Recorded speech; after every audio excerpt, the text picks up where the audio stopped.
हाँ तो class resume कर रहे हैं, ठीक है। ठीक है, अब देखो इसमें दो फॉर्म्स दिख रहे हैं हमारे, यहाँ पे दिख रहा है GSTR 1/IFF, और इसमें देखो बहुत सारे महीने दिख रहे हैं, दिसंबर, जनवरी, फरवरी, मार्च, अप्रैल। ठीक है, अब हमने क्या किया, ये वाले महीने का फाइल कर दिया, इसका भी फाइल कर दिया, इसका भी फाइल कर दिया, इसका भी फाइल कर दिया, और ये वाला तो मैंने क्लास में ही पूरा करवाया था।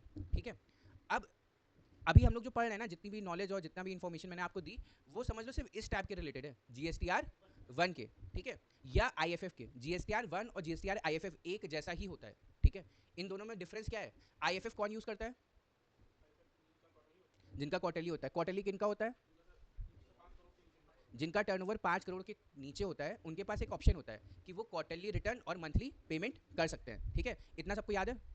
ठीक है, अब उसके बाद हम लोग आते हैं 3B में। ठीक है, लेकिन उससे पहले एक चीज और दिखा देता हूँ। ये याद है किसी को क्या है? Electronic credit ledger. Electronic credit ledger क्या होता है बताओ? आरिफ, जल्दी से बताओ, इलेक्ट्रॉनिक क्रेडिट लेजर में क्या शो हो रहा है? अरे इतनी तेज बोलो कि पीछे मैम को सुनाई दे। ITC शो होती है। ITC किस तरह से, एक एग्जांपल दिया था ना कि वैसा होता है, जो तुमने पूछा था मेरे से, सर ये क्या बोलना सही होगा? ITC, आदर्श ने बोला था, ओके। तो कैशबैक जैसा होता है। बैठ जाओ। ये पोर्टल पे भी देखो ऐसे ही कुछ दिख रहा है, CGST, SGST। ये हमारी एक्यूमुलेटेड ITC है। क्या है? Accumulated ITC। सर एक्यूमुलेटेड मतलब हो सकता है पहले भी हमने कुछ खरीदा हो अप्रैल में, उससे पहले खरीदा हो, उससे पहले खरीदा हो, तो वो सब जितनी बच जाती है ये पेमेंट करने के बाद, वो बैलेंस हमारा दिखता रहता है। अब ऐसा थोड़ी होता है बैंक में 1 लाख रुपए जमा कर दिए, 10,000 खर्चा कर दिए, बैंक का बैलेंस जीरो, 90,000 दिखता है ना। वैसे ही इसमें भी जितना ITC हमने पे कर दिया, उसका बैलेंस दिख रहा है। ठीक है, चलो अब हम लोग आगे बढ़ते हैं और हम लोग बात करते हैं एक नए सेक्शन के बारे में। कौन से सेक्शन के बारे में? हमारा प्यारा सेक्शन नंबर 39 और सेल्फ डिक्लेयर्ड समरी रिटर्न। क्या है? Self declared summary return. Return tax is paid here. अब यहाँ पे होता क्या है? मोदी जी जो हमसे कहते थे ना कि मेरा मेन काम है जो जीएसटी को लाने का, वो क्या है? आपसे टैक्स लेने का। ठीक है, मोदी जी ये थोड़ी चाहते हैं कि आप GSTR 1 भरो और उसमें मैं डिटेल दे दो और फिर सो जाओ। वो क्या चाहते हैं कि आप तो जीएसटी का टैक्स जो है ना, वो डिपॉजिट करो। तो इसीलिए हमारा मेन काम जो है वो क्या है? GSTR 3B भरना। जैसे ही हम GSTR 3B भरेंगे, उससे क्या होगा? गवर्नमेंट के पास टैक्स चला जाएगा। ठीक है, तो GSTR 3B में सर अब क्या डिटेल्स जाती हैं? हमें तो आपने बताया ही नहीं। इसके बारे में हमें आप कब बताएंगे? बस अभी बताएंगे। तो सेक्शन 39 जो होता है ना हमारा, वो सेक्शन 39 आता है किसमें? CGST एक्ट में। सर SGST में भी होता है? हाँ बेटा, उसमें भी होता है। CGST एक्ट और SGST एक्ट के जितने भी सेक्शंस होते हैं, वो एक जैसे होते हैं। अब सेक्शन 39 स्पेसिफिकली किसके बारे में बात करता है कि हमें 3B कैसे फाइल करना है? किसके बारे में बात करता है कि हमें कैसे 3B फाइल करना है? ठीक है, अब जो 3B है ना, हम इसके बारे में दोनों चीजें पढ़ेंगे। सर कौन सी दोनों चीजें पढ़ेंगे? हम इसके बारे में प्रैक्टिकल भी पढ़ेंगे और थ्योरी भी पढ़ेंगे। तो 3B भी फाइल करना हम लोग अभी सीखेंगे। ठीक है, तो 3B फाइल करने के लिए पहले मुझे आपको कुछ कुछ चीजें समझानी पड़ेंगी। तो लेट्स कंटिन्यू विद दैट। तो अब GSTR 1 में ना क्या होता है? डिटेल्स जाती हैं। किस चीज की डिटेल्स जाती हैं? जो हमारी सेल होती है, और वो जो डिटेल्स होती हैं वो ऑटो पॉपुलेट हो जाती हैं। क्या हो जाती हैं? ऑटो पॉपुलेट हो जाती हैं। कहाँ पर? 3B में। कहाँ पे? 3B में। फिर क्या होता है? GSTR 2B में जो हमारी डिटेल्स होती हैं, किस चीज की डिटेल? जो हमारी परचेज की डिटेल्स होती हैं, वो क्या होती हैं? दिखती हैं। और ये भी पता है क्या होता है? इससे हमें ITC मिलती है, और ये भी ऑटो पॉपुलेट हो जाता है। कहाँ पे? हमारे GSTR 3B में। तो आपको समझ में आया कि 2B से ITC की डिटेल ऑटो पॉपुलेट होती है और GSTR 1 से सेल की डिटेल ऑटो पॉपुलेट हो जाती है। इसमें कोई दिक्कत नहीं है ना? एकदम समझ में आ गया? अच्छा, अब हम लोग बात करेंगे डेबिट नोट और क्रेडिट नोट के बारे में। सर ये क्या होता है? डेबिट नोट क्या होता है और क्रेडिट नोट क्या होता है? कभी सुना ही नहीं है। कोई बता सकता है मुझे कि डेबिट नोट क्या होता है और क्रेडिट नोट क्या होता है? चलो ये एग्जांपल लेते हैं। अच्छा, मान लो हर्षिता है। ठीक है, अब हर्षिता ना वो गई कहाँ पे? अमीषा के पास। कहाँ पे गई? ये देखो मैं बना रहा हूँ, अमीषा। इसका नाम रख देते हैं हम लोग, अमीषा। ठीक है, अब अमीषा जो है वो क्या है? एक सेलर है, और हर्षिता क्या है? एक परचेजर है। ठीक है, मतलब अमीषा सामान बेच रही है और हर्षिता खरीदने गई है। अब क्या खरीदने गई है? वो खरीदने गई है लहंगा। क्या खरीदने गई है? लहंगा। अब हर्षिता को जाना था पार्टी में, उसको रीलें बनानी थी। ठीक है, तो वो गई इनके पास लहंगा खरीदने। ठीक है, अब अमीषा के पास जब वो लहंगा खरीदने गई, तो अमीषा ने कहा लहंगा है बड़ा महंगा। क्या है? लहंगा है बड़ा महंगा। इन्होंने कहा ठीक है, लो आपको लहंगा हम दे दे रहे हैं, मेरे को बस आप 10,000 रुपए और उस पे 18% ना जीएसटी दे दो। तो लहंगा महंगा होके कितने का पड़ गया? 11,800 का। तो हर्षिता कहने लग गई ऐसे काम नहीं चलेगा क्या? पैसे देने ही पड़ेंगे? उसने कहा हाँ देने पड़ेंगे। तो हर्षिता ने क्या किया? पहले निकाला नोट नहीं, हर्षिता ने कैसे करा होगा? उसने करा जीपे, ठीक है? गूगल पे करा और अमीषा को 11,800 रुपए एकदम नगद फटाफट दे दिए, ठीक है? और हर्षिता ने वो पार्टी में लहंगा अपना पहन लिया, ठीक है? और 2 रील्स भी बना दी और फिर पता है क्या किया? वो 2 कराउज़ल भी बना के रख लिए, ठीक? अब हर्षिता कहती है लहंगे का काम तो हो गया। अब एक काम करते हैं, ये जो लहंगा है वो क्या है? बहुत ही ज़्यादा महँगा है। तो ये लहंगा ना मैं एक काम करती हूँ, वापस कर देती हूँ, ठीक है? अमीषा जी ले लो, ले लो, ले लो, ये लहंगा वापस ले लो, लहंगा तो है बहुत ही ज़्यादा महँगा, अब मुझे नहीं चाहिए है ये लहंगा। ठीक है? तो अब अमीषा रोने लग गई, वो उदास हो गई कि अरे रे रे रे! तुमने क्यों किया वापस ये लहंगा? मुझे पड़ गया है अब तो ये महँगा। पर चलो कोई बात नहीं, ले लूँगी मैं ये लहंगा वापस, ठीक है? चलो ठीक है। अमीषा जो है ना, अमीषा ने कहा इसकी कोई पर्ची दोगी क्या? कोई पर्ची दोगी क्या? उसने कहा अच्छा ठीक है, लहंगा ले लेंगे वापस, ठीक है? और तुम्हें हम पैसे वापस दे देंगे, पर तुम्हें कुछ पर्ची देनी पड़ेगी मुझे। चलो पर्ची का नाम रख देते हैं। इस पर्ची को अंग्रेजी में रिसिप्ट बोलते हैं, ठीक है? और ये रिटर्न अमीषा ले रही है, तो रिटर्न लिया है। अमीषा ने क्या किया है? रिटर्न लिया है। और हर्षिता ने क्या किया है? उसने भी एक पर्ची दी, ठीक है? उसपे क्या किया है उसने? रिटर्न किया है, रिटर्न किया है, ठीक है? अमीषा ने क्या किया है? रिटर्न लिया है और हर्षिता ने क्या किया है? रिटर्न दिया है, ठीक? तो हम कह सकते हैं कि एक पार्टी रिटर्न कर रही है और दूसरी पार्टी रिटर्न ले रही है। जब हम रिटर्न किया करते हैं, तो उसको क्या बोलेंगे? और जब हम रिटर्न लिया करते हैं, तो उसको क्या बोलेंगे? जल्दी से कोई मुझे बताओ। जल्दी से। हाँ, श्वेता, जल्दी बताओ, बताओ, बताओ, बताओ, बताओ, बताओ। सर आप ही बता दो ना कि इसको क्या बोलेंगे?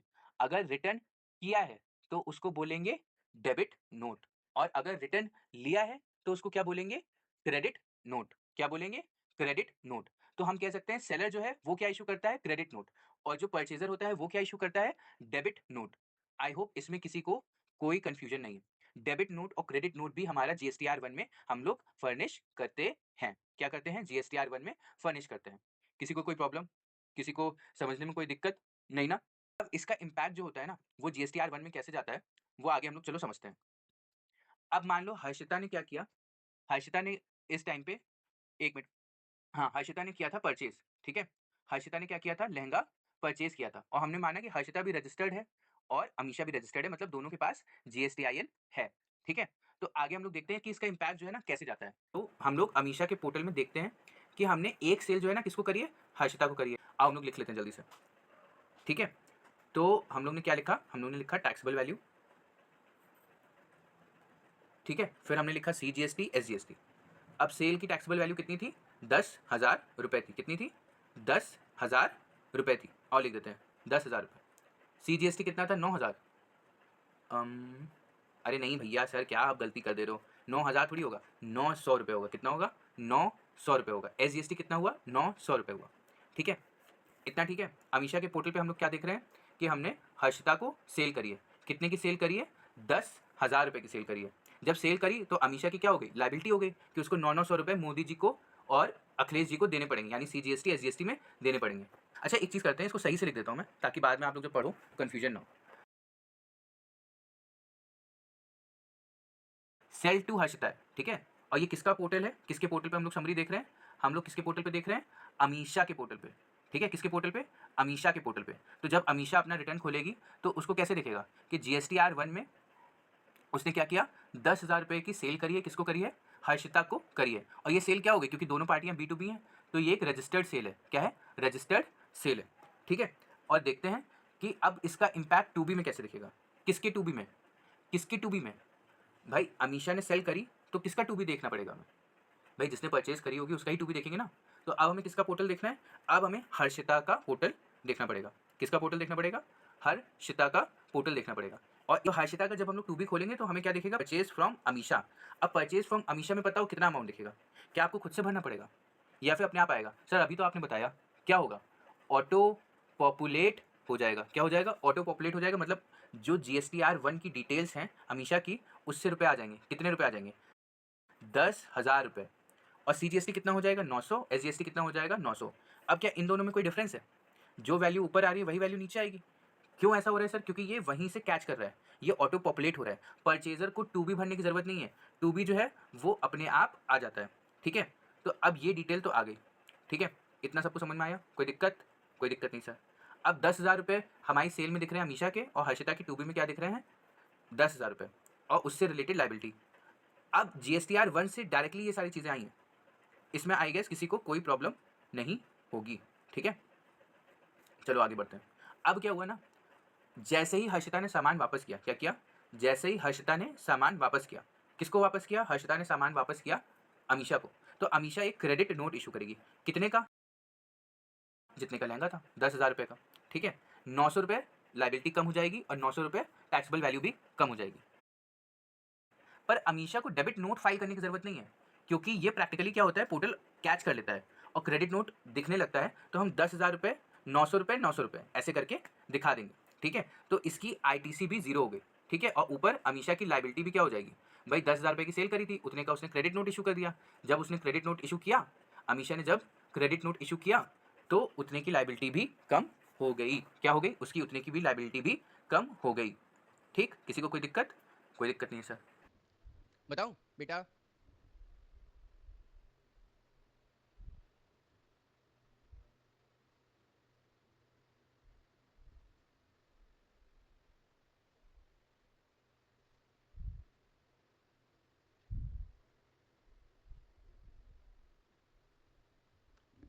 देखो मैंने क्या लिखा, अगर IMS में मैंने 9 एक्सेप्ट किए हैं तो यहाँ ITC कितने की दिखेगी? 9 इनवॉइस की, ठीक है। अब मान लो एक 10वीं इनवॉइस आई, और ये किसकी थी? इंश्योरेंस की थी। कौन से इंश्योरेंस की? हेल्थ इंश्योरेंस की। अब पता है क्या, इस पे ना GST नहीं लगता है, GST से इसको हटा दिया गया है। अभी अभी आप लोगों ने सुना होगा कि मोदी जी आए थे, उन्होंने कहा था आज से सारे हेल्थ इंश्योरेंस पे GST नहीं लगेगा। तो ये 10वीं इनवॉइस हमें क्या करनी चाहिए? क्योंकि इसकी ITC हम नहीं ले सकते। तो कोई अगर गलती से अपने GSTR 1 में हेल्थ इंश्योरेंस की सप्लाई हमें कर दे, तो प्रॉपर तरीका क्या है कि हमें इसको रिजेक्ट करना है, ठीक है। इसलिए हमारा IMS इंपॉर्टेंट है। तो बेटा जब नोटिस आएगी तो उसका जवाब देना। क्या आपने ITC ऐसी चीज की ले ली है जिस पे ITC नहीं मिलनी चाहिए, और उस पे पता है कितना ब्याज देना पड़ता है? नहीं, अब बढ़ा दिया मोदी जी ने, अब 24% ब्याज देना पड़ता है। अगर आपने कोई भी ऐसी ITC क्लेम कर ली जो कि नहीं करनी चाहिए थी, और जब उनको पता चलेगा तो उस पर 24% तक ब्याज देना पड़ सकता है, ठीक है। मान लो एक मेरी दोस्त है कविता, उसने 10,000 रुपये का एक ऐसी ITC ले ली जिस पे क्लेम नहीं बनता था, और उसको इतने दिन हो गए, ठीक है। तो उसको कितना ब्याज देना पड़ेगा? 10,000 पे 24%, 2400 इंटू 94 डिवाइड बाई 365 डेज का, इतना ब्याज देना पड़ेगा। क्लास हम लोग ओवर करते हैं।